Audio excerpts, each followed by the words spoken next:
Good morning, everyone. My name is Carla, and you have reached my FlossTube channel, Carla Being Crafty, where I talk about mostly cross stitch, but also other crafts that I enjoy and a little bit of life thrown in.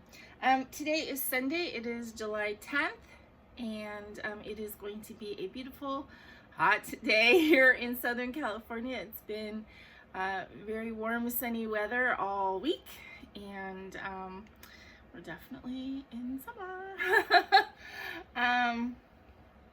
So I want to say welcome.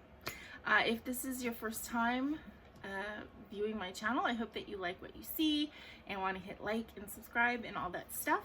If you really like what you see and think that you've learned something or found anything that I say entertaining or helpful, and want to give me a monetary thanks, there's a super thanks button below the video, which is a little dollar sign looking thing on any device that you're viewing this on other than TV. That would be there.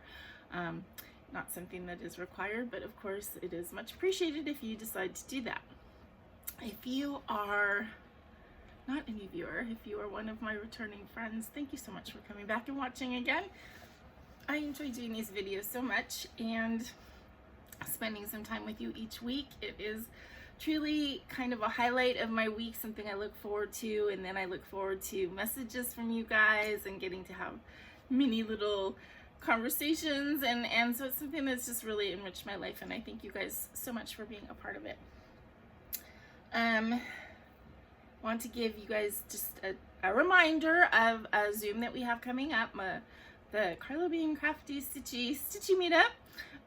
So this month it's going to be on Saturday, July 23rd at 2 p.m. I shouldn't have any problems with that. I do have to be out of my, well, I guess I don't really have to be out of my apartment. There's nothing going on with my apartment, but they are re-asphalting the whole complex over the course of that week and the next week. And my section where my car is parked, my carport, is on Thursday and Friday that week, which means that from Thursday morning before 7 to whenever they're done on Friday, I guess, or Friday night or Saturday morning, I don't know, there can be no cars in that area. And there's no extra area for cars around here. So basically I could be here, but my car can't. And if my car's not here, how am I here?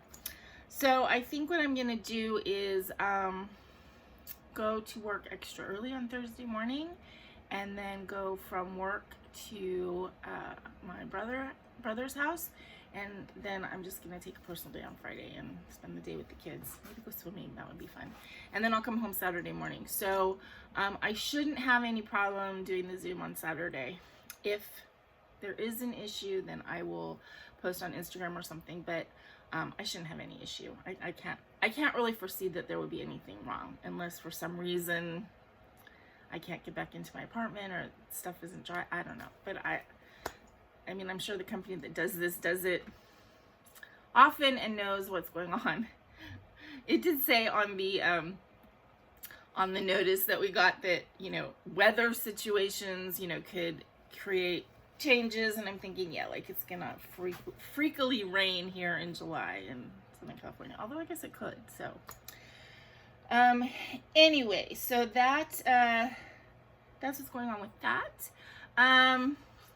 Work update. I know you guys were kind of on my side there while I was at work by myself, while my boss and coworker were in the Philippines for 3 weeks. And yes, they got back, and I got back on a Tuesday, and that was great. And then we had the weekend, and then last Monday my friend was like, oh, I don't feel well, I'm not coming in. She had COVID all week.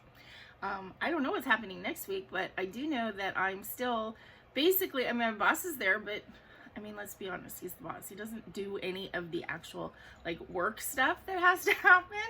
And it's the beginning of the quarter, which means that statements from every single company need to be printed and downloaded. And I'm working with a computer that basically was wiped clean, so I have no memory of passwords or anything like that. Yeah, so I'm doing everything kind of by myself. I mean, obviously, I want her back to have the help, but I don't want her back if she's not healthy. both for her sake and my sake. So yeah, so that when the boss and coworker get back, it'll be a little bit less stressful at work. Hope hasn't happened yet, but you know, we're dealing because that's what you do, you deal. So I don't have any little golden book stuff this week. I wasn't able to work on anything yesterday. Friday night, you know, guys, you know I have like sciatica, I have problems, I talk about it all the time. I didn't do anything. I stood up and started walking to the bathroom, and I could feel my knee do its little like thing again. And so I spent most of yesterday kind of just lying down with ice packs and extra Advil, and you know, I'm walking around now, it's okay, but it still hurts. I don't know why it does that. I honestly, I don't know. But so I was not able to like sit here and do any little golden book stuff. I wasn't in the mood, first of all, and I couldn't have sat in this position. So nothing to update you on there. I keep like focusing on my glasses being weird, and I'm sorry if I'm having glare. If I tilt my head, it's not so bad. But I feel like I'm rushing through all of my intro and my chit chat. But part of that is because I have a really kind of important thing to talk to you guys about after I show you all my whips and stuff, and I think that might take a little bit of time. So anyway, I don't have any little golden book stuff to show you. I don't have any new starts or new finishes to show you this week. I have whips though, some nice whips, so let me show you all those. So I showed you last week I worked on Ella, the Frog Princess, and had done just like, I don't know, 10, 20 stitches on her the week, you know, last week. But then on Sunday I thought, oh, okay, I'll work on her again, work on the skin. And as I've said before, I don't totally enjoy doing the 1/1, I really don't. But it is kind of addictive once I start it. It's hard to like stop it. Like I'll think like, oh, I'm just gonna do it for an hour, and then I end up working on it for all day. So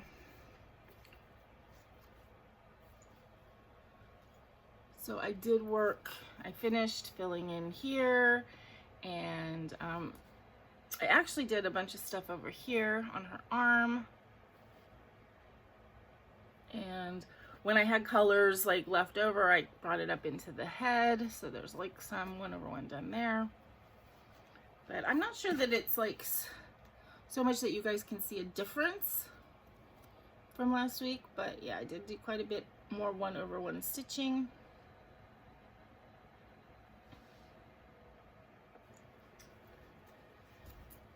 So she is coming along. And I think my plan with her is to go ahead and like finish the 1/1, finish the arms and the face and the hair, and then move down into the big dress. But that could change. That could change on a whim. Because when I pull stuff out, I just kind of like do what I feel at the moment.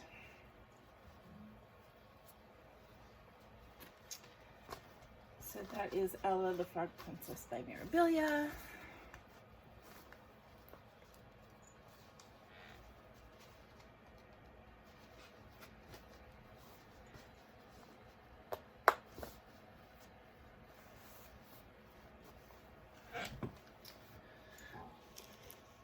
Okay, I actually worked on 3 Mirabilia projects this week.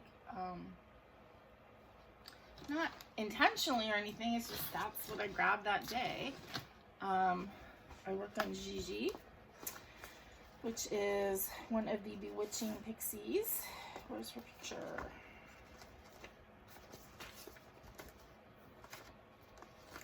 Gigi, where are you?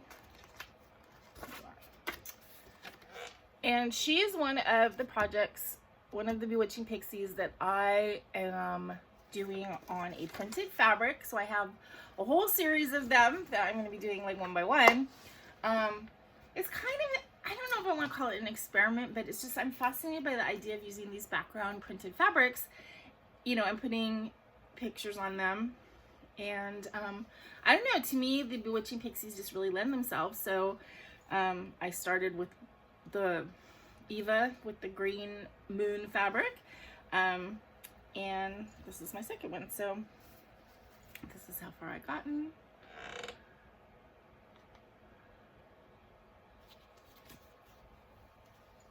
And kind of worked my way up. This is her waist, so this is her narrowest point, but she's kind of leaning back. So I think she's going to be about this tall, standing in the foreground of the cottage.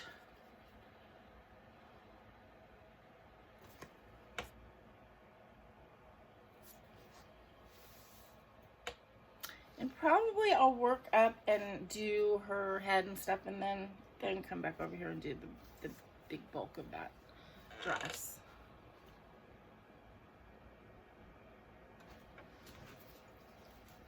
But I like this fabric. I think it's pretty cool, and I think it's gonna look kind of, I think it is gonna look kind of cool and three-dimensional when she's completed. So, and then what I'm thinking of doing, because I live in a very tiny place, as you guys probably can even tell from the videos. I don't have a lot of place to hang stuff. But there is a lip. You can see this yellow Gathering Honey above me, right at the top of that, right where the video seems to be cut off. In fact, I think you can see just a teeny little edge of white there.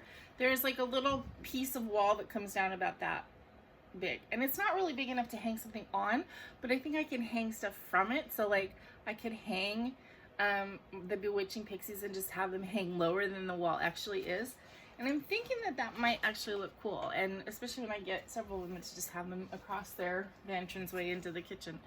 So I don't know, I might, you know, I mean, if I hate it, I can take them down, but I might do that. Okay, I worked on, yes, a little Snapdragon this week, which is this, from Custom Crafts. Jack the little Snapdragon, named after my grandfather, who had snapdragons in his garden.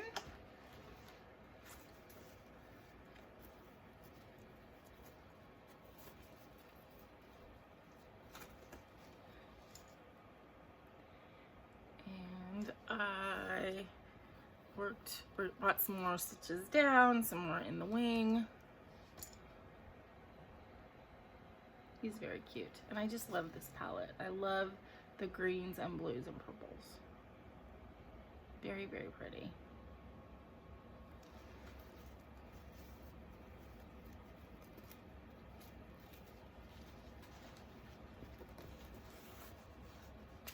This is a 18 count Opal Aida from Hand Dyed by Rolanda, of course, because a nice percentage of my projects are on Hand Dyed by Rolanda fabric.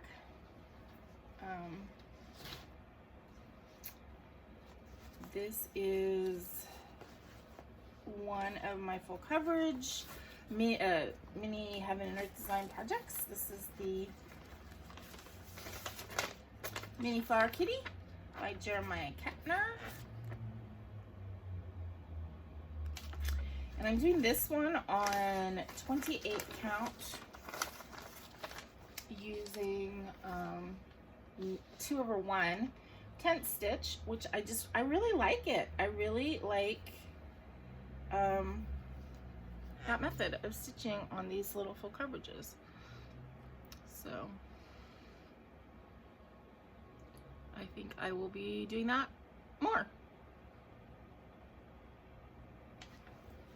I mean, who knows? If I get used to doing the 28 and I don't have a problem, I could even maybe go smaller, but I don't know.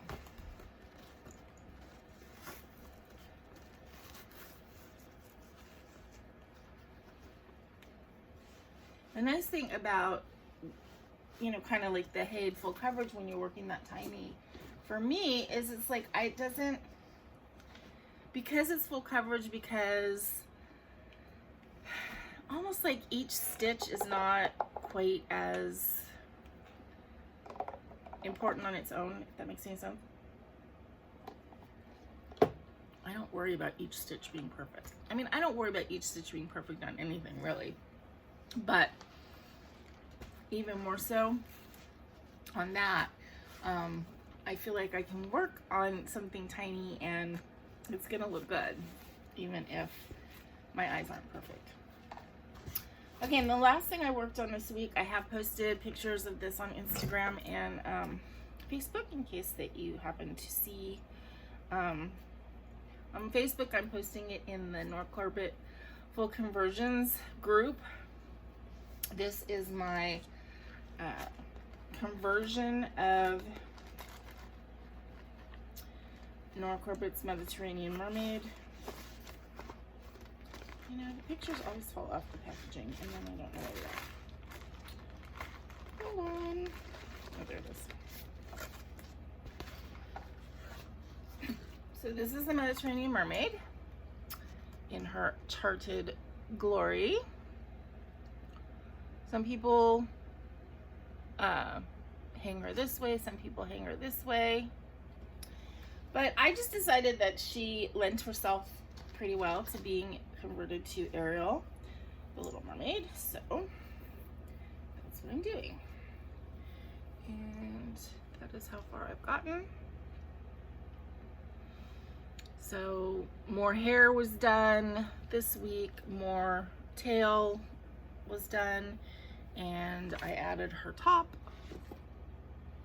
And I think actually her whole torso wasn't stitched before, but it pretty much is now. The top, it was challenging. I stitched it and ripped it and stitched it again with different floss. I've made like subtle little changes to the chart. One of them is in the shape of her bust, if you will. The original chart, if you can see, her tail colors kind of come up along the torso and into the top area, the bust area. But she's really flat chested. And I wanted to give her a little bit more.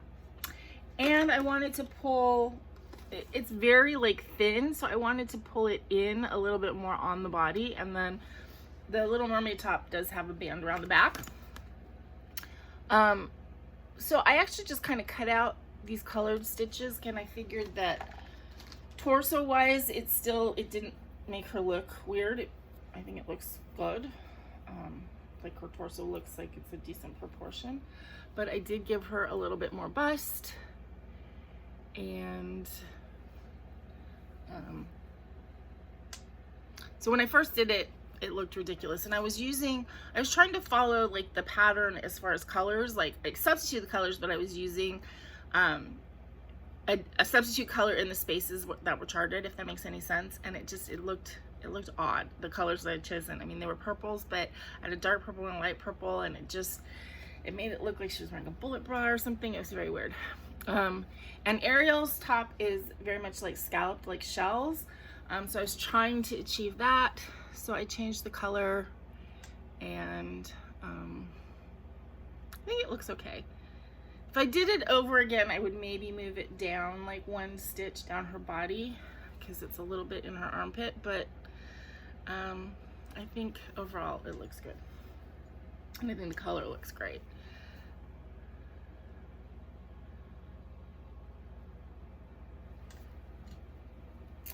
So she's definitely coming along. It's fun to do the conversion. It is challenging. I mean, it's not something that I've ever really done before. In that I've changed colors. I change colors all the time, but I haven't changed like the position of the colors or change, this is requiring a bit of recharting. Like I'm taking out this whole fin, so I need to pull the tail colors through to make it smooth. And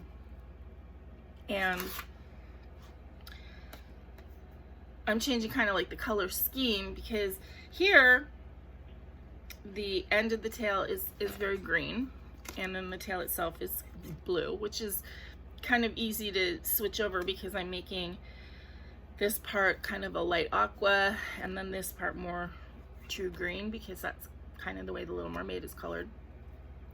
But then these additional little fins, they're kind of mosaic-y on this, and I needed to coordinate them with this part. So, I mean, I have had to make a bunch of changes. I also changed her hair just a little bit. I mean, aside from the color conversion, she's wearing like a little tiara crown thing, which I didn't want Ariel to have. But when I took that off, she kind of had a helmet head. I mean, if you look, it looked very helmety. So, so I added stitches to the front to kind of represent, you know, Ariel has kind of a swoop.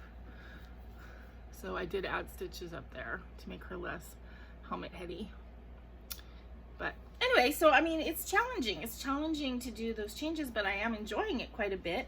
I have to say, when I post, I'm getting a lot of really positive feedback, which is really nice and encouraging. And, you know, let me drop my pillow.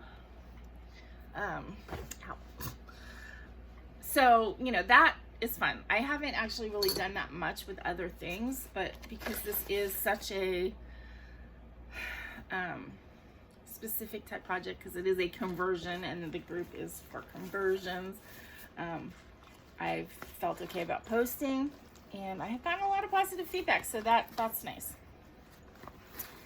Okay, so that is it for my whips. And actually, I shouldn't put this away because I have one tiny little bit of haul, and it has to do with this. So, oh, there it is. Okay, so if you see on this, she's got like these, I don't know, necklaces or whatever, kind of draped over her shoulder, and they've got treasures. They're like teardrop crystals that are hanging from it. I didn't order those because it doesn't make any sense to, it doesn't fit in.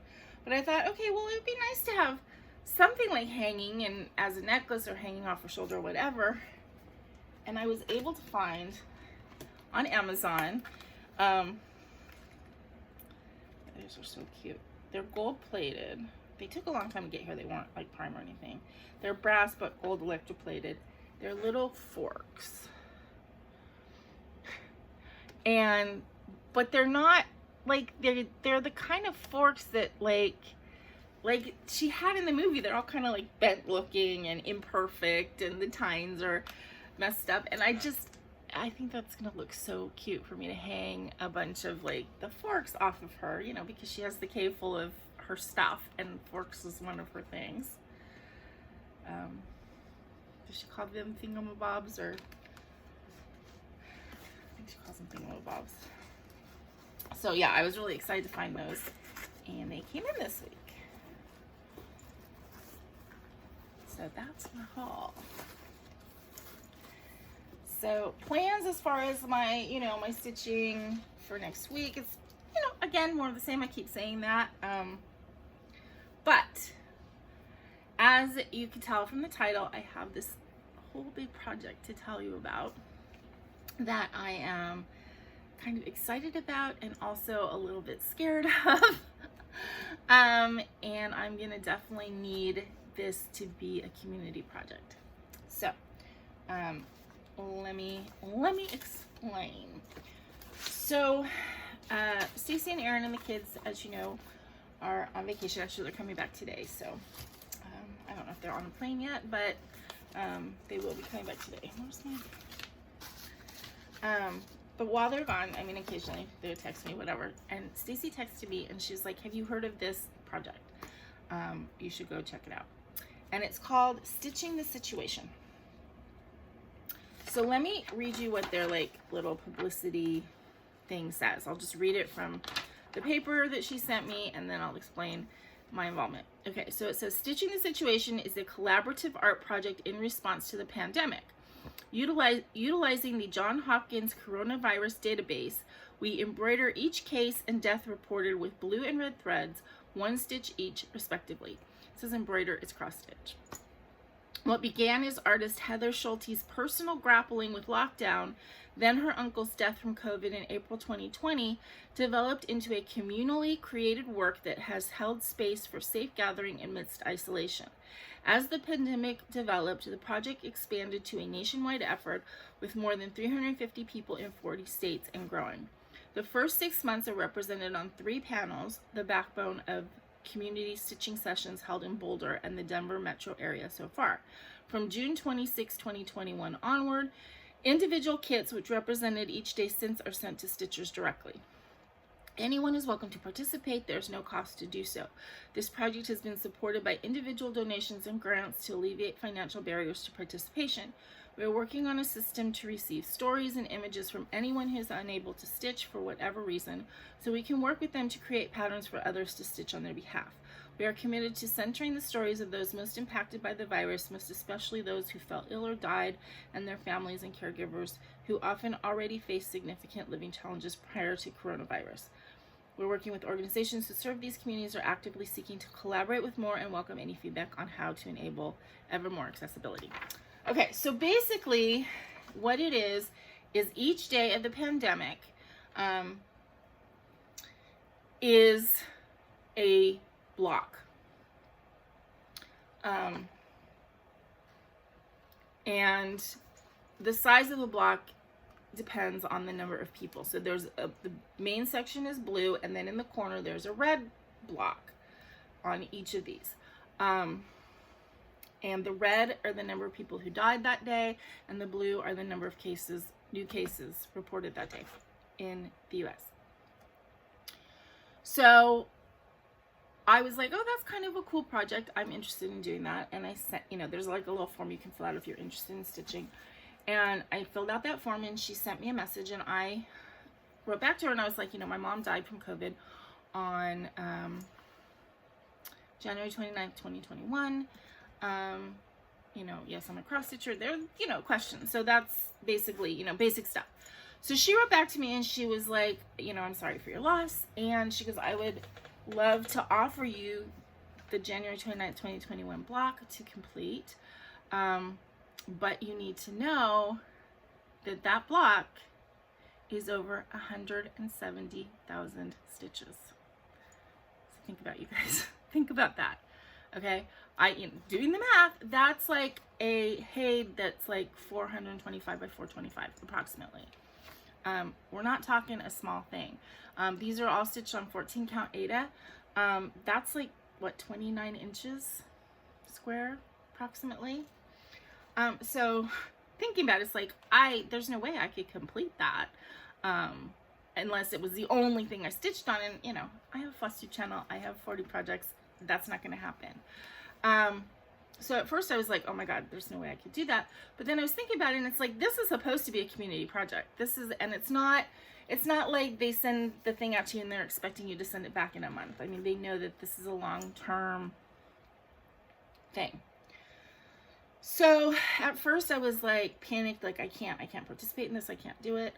And then I calmed down and I started thinking about it. It's like, I have a FlossTube channel. I have over 2,000 subscribers.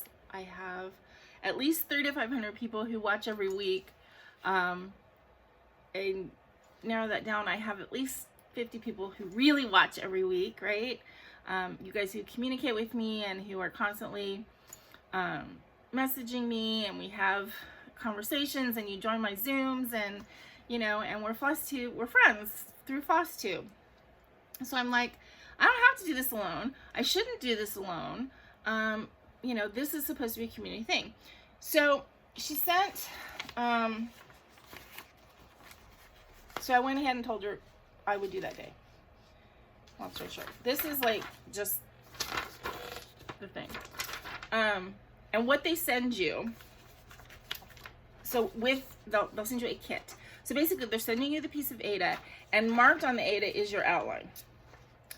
And then they send you the red and blue floss that they want you to use to do the outline. So basically you stitch the outline with this dark blue floss, and you stitch the outline of the red part with the dark red floss. And then you can fill it in however you want. The only rules are, it's, as I said, it's 14 count Aida. They want 3-strand full cross stitch. Whatever's in that top part has to be red flosses, like pink to red, like any color, DMC. Actually, it doesn't even have to be DMC, but it has to be red. And then this part, any color but blue. I mean, any blue tone. And so there's people who just solidly filled it in, and there's people who have done patterns that they created or patterns that they got from someplace else, or you know, the person who started the project actually did like a pick to pat of her uncle who passed away. The only other rule is that you have to put the date on here somewhere. Like some people just did it tiny. I'm doing it, I've charted it with a font that I got from Etsy, so it's going to say January 29th, 2021 across the bottom. And then I'm going to do, so I think what I'm going to do is I'm going to do the red section, which is like 60 by 60 for this day. So think about that. There's over 3,600 people who died on the same day as my mom from COVID in the US. Yeah, 3,604 people. So this red section is 3,604 stitches. It's like 60 by 60. So I think I'll stitch the red section. I obviously will do the outline. Then I charted the January 29th, 2021 to go down here, I think. I don't think I'm going to stitch that. I'm going to see if Stacy wants to stitch that, because I know she wants to stitch on this. And possibly even Reagan and the boys, and even Aaron could put in stitches. Each kit comes with a log, so anybody who works on it is supposed to put their name on the log, because they're developed. This is a project, and it's, you know, they're actually, I think they want to put like the stories in a book, and you know, it's a project. It's a long-term, you know, craftivist type project. So I think chart-wise, what I'm doing, and I'm going to go ahead, I'm going to show you this chart really quick. I got a wreath pattern from Etsy. It's a floral wreath. And then I got a fancy font, and I'm going to put this, I don't even know if you can see it. It's like a floral wreath, and it's got a fancy R in the middle. And this is like 120 square. But since this is like 400 square, it's just going to take up like probably here. So that's going to be the wreath with the R, and then it's going to say January 29th across the bottom, and then all the rest could either be blank or could be whatever anybody wants to stitch on there. Any, you know, little hearts, little flowers, little words, whatever. So I think what I'm going to do is, as I said, I'm going to do the parts that I'm going to do, and then I also pass it to Stacy to do whatever she wants to do. And then I'm calling on my friends, my in real life FlossTube friends, the people that I've met. I messaged Julie from Stitching at the Cabin, because she's here in Southern California. I can actually just drive and meet her and pass it along that way. And let her and Alyssa stitch on it for a little bit. And I'm thinking, you know, not necessarily, you know, I'm not saying take it for a couple months. I'm saying take it for a week, stitch on it 2 or 3 days, put in as little or as many stitches as you want. If you want to just fill in background, we can do that. If you want to put in an icon or put in a little small something that is meaningful to you, you know, anything that we want. And then I'm gonna try and see if I can just pass it around my channel's community and get this thing completed, because I can't do 170,000 stitches myself. But I think together we could.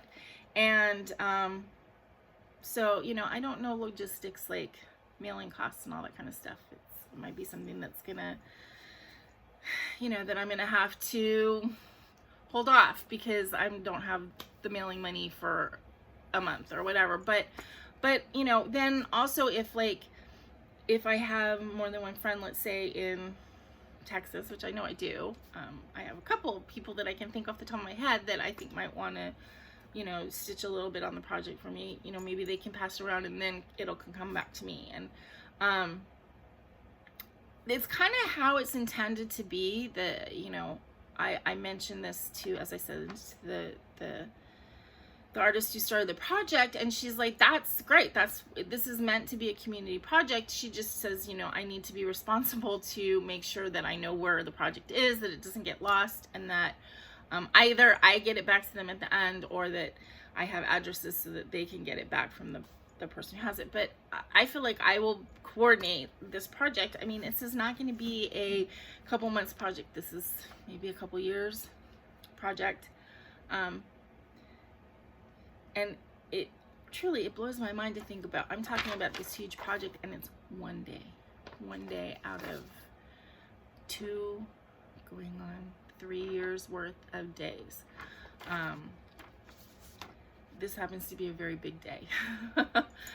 There was a surge in January, and then March 2021, it was even bigger than this. So, but yeah, so this is January 29th, 2021.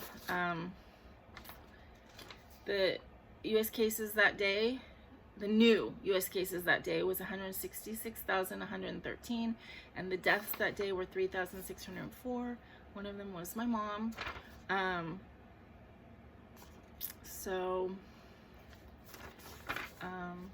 Yeah. I'm not going to provide floss. As I said, you just need to use something blue. And I don't think that it's going to, you know, like the background, and then the whole thing is like each stitch has to be completed because each stitch represents a person. So it's not like, you know, oh, let's just do long stitches or make some kind of pattern like that. No, each cross stitch needs to be done because each stitch represents a person whose life was impacted by this or who lost their life. So yeah, so that's what this project is. And as I said, it's a little bit even overwhelming for me to think about it. Even the project that I'm planning to do on it is large-ish. It's, you know, like I said, it's a wreath that's 120 square. And I have to fill in the background. Well, I don't necessarily have to fill in the background all at once. I'm kind of thinking that maybe with the background of my wreath, like I might put the wreath in and like do kind of like a square around it and then ask nobody to stitch in that area. And then as it comes back to me, I'll do some of the background, you know, in whatever blue that I choose. And the other areas is where I'm going to say, you know, please stitch in that area. Either stitch a block, you know, because I think it'll look fine if it's all patchwork of blue. Like if you're going to stitch a block, make it, you know, a square or a rectangle or something. And then, you know, it could be a patchwork of as many blues as all of the companies make. And I think that would be fine as long as, you know, my wreath area is one solid block and the words, the date has a block around it of a solid background. Then everything else could be a patchwork. But anyway, that's the big project. So yeah, so I feel like it will be a really important thing to work on.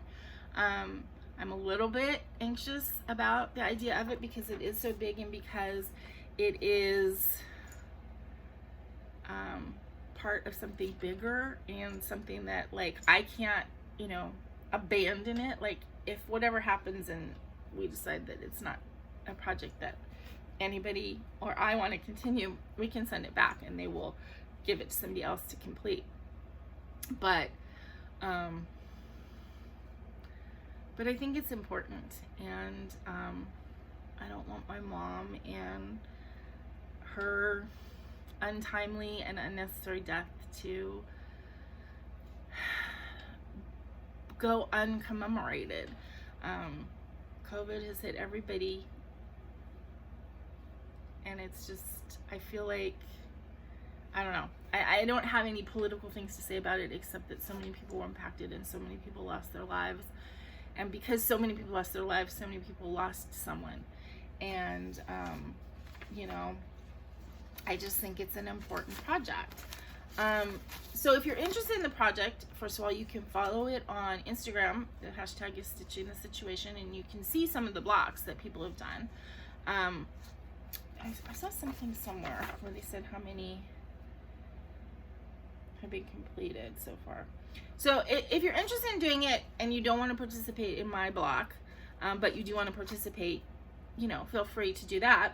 It says there's several ways to participate. You can sign up to stitch a block yourself or with a group of people, organize a community stitching session, support the work with a financial donation or in-kind services, partner with us to raise awareness. You can organize an exhibition of the project. So anyway, let me see. There was other information that she sent. So she said that she sends stuff out usually on Mondays, so I'm assuming that it'll be mailed to me tomorrow or next week, and then once I get it, I can kind of start working on it and I'll show it to you guys in my weekly updates. And as I said, then it's also gonna go to Stacy's gonna work on it, and her family, if anybody else wants to. Which I think that they might want to put in a few stitches, and then I'll see who wants it. So I would love to know if you're interested, so I can just at least put your name on a list, and yeah, let me know your thoughts on it. So this is what I will get. I will get instructions. I will get a printout layout, and I'll get the fabric with the layout marked on it. So then they're sending red DMC number 498 and blue DMC 820 for the outline, and a needle and a needle threader and a log sheet. So the log sheet's important, especially with mine, because there's going to be so many people that are going to be on it. And then it's just to keep the mailing envelope, because there's a return mailing thing with it. Of course, this is a couple years down the road. So okay, so some of the ground rules. So this would apply to anybody who's stitching on it. Use 3 strands. Color choices for filling the spaces are limited to variants of red and blue, ranging from light to dark. So red in that top little section, which I think I'm going to complete. So really, the variants for anybody who's going to participate on this are going to be blue. It says DMC Embroidery Floss offers about 40 to 50 shades, you know. It says within the outlines, you're free to go wild and fill it in with a pattern, a message, a picture. The sky's the limit, your choice. Every stitch, the rules are every stitch must be filled and you must stay in the lines. And include the date you were assigned as part of the design, which I'm going to do. You can freestyle and stitch at random or plan something out.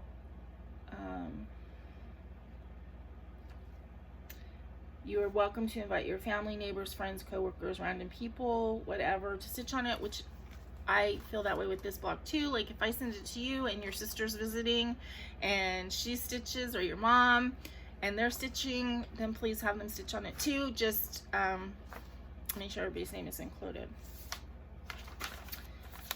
Let's see. It says don't worry about the back of your piece. Doesn't matter how messy it is. You can use a hoop or a Q-snap or in hand or whatever you're comfortable with. Now, this is what it said, which kind of made me relax a little bit. It says the blocks for the third surge starting in late October are very large and will take a long time to complete. You're welcome to section off a portion to finish yourself, then send the block back in, or split it up amongst a group of friends or family. I cannot emphasize enough how central collaboration and community are to this piece, and how much every little bit counts. If you feel overwhelmed, know you're not the only one, and you're welcome to contribute what you can and send the block back. This goes for any of the blocks, not merely the very large ones.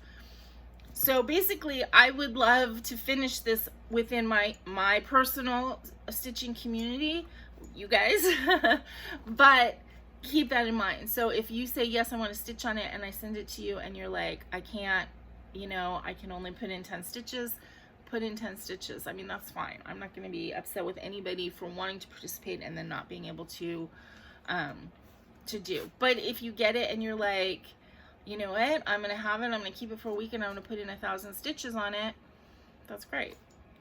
It says if you wish to embellish, it should be okay as long as the piece remains basically flat. So in other words, you can do back stitching on it. You can, you know, do beading or anything like that as long as each stitch is done. And it says if you're willing, please take progress shots as you stitch, where you stitch, who you stitch with, things that happen, conversations, etc. Process tells a story and is just as important as the final product object created.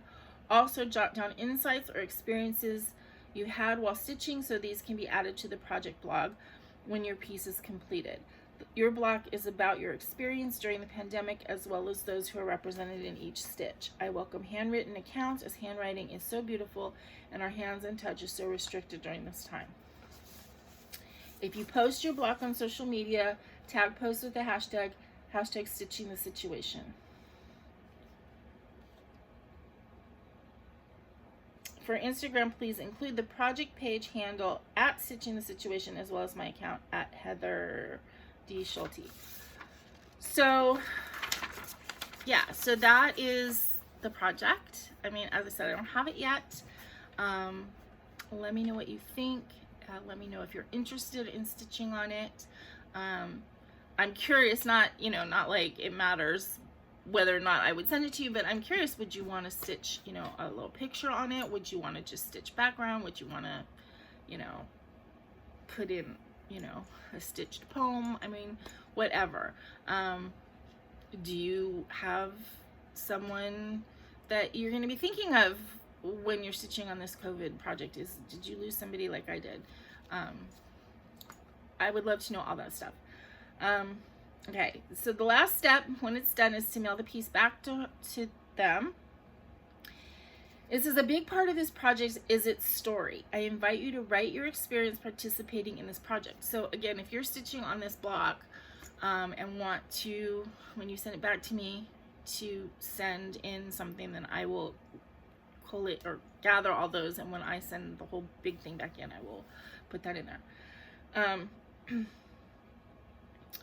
Let's see, participate in the project. How you learned about it, what caused you to participate, what inspired your design. As it is centered on COVID-19 and its impact on people, another aspect of the story is each of your experiences of how coronavirus, quarantine, etc. has affected you. The pandemic has affected our lives in a multitude of ways, and numerous other events have occurred this year that have been directly shaped by COVID. Feel free to include what has impacted you in your community. All of these stories will be displayed alongside your work and will hopefully become a book eventually. Photos of the pieces will be posted to the website when received and completed, as well as the Instagram account. And yeah, so that's basically it, Stitching the Situation. And so I'm starting this project. It's going to be huge. I've said 170,000 stitches, which, you know, when you think about it, that's 170,000 people that were affected on one day. One day. That's the thing that is blowing my mind. One day.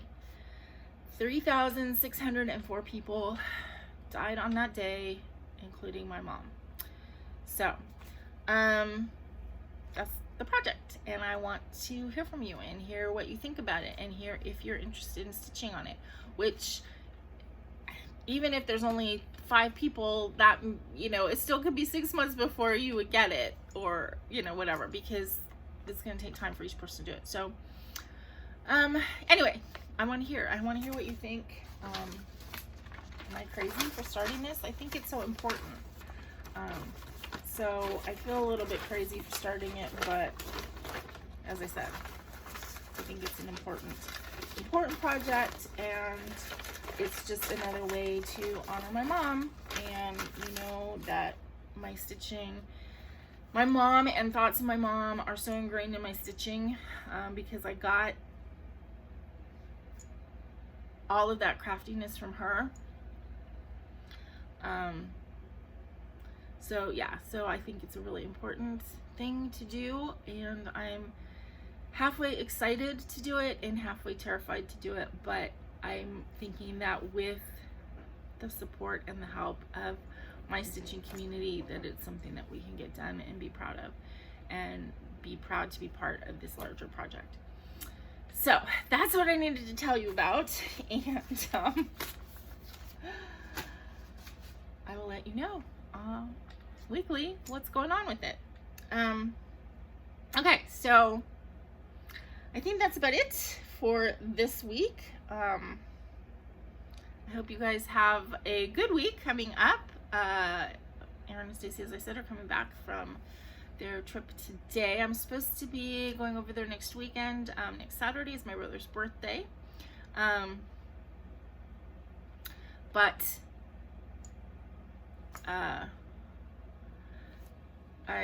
was talking to Stacy this morning, and she said the boys weren't feeling well. She doesn't know if it's just they're overtired and exhausted from the trip, or, you know, if they're still really feeling lousy. And then she's gonna test them for COVID when they get home. So if they have COVID, then I'm not going over there next weekend, but I guess we'll just have to wait and see. Sometimes I wonder, like, how I haven't gotten it. I mean, I don't go anywhere. I'm a hermit, but I do go to work. I am a little bit out in the world, so I don't know. How come I haven't gotten it? Well, my brother didn't get it either, and he was living in a house with 4 other people who had it. So, I don't know, maybe we have, I don't know. I don't know. I hope none of you get it. Or if you do, that it's a very mild, easy to manage situation. Okay, I think that's it. So, until I see you guys next week, please remember to be content, be kind, and be crafty. This is Carla. See you later. Bye.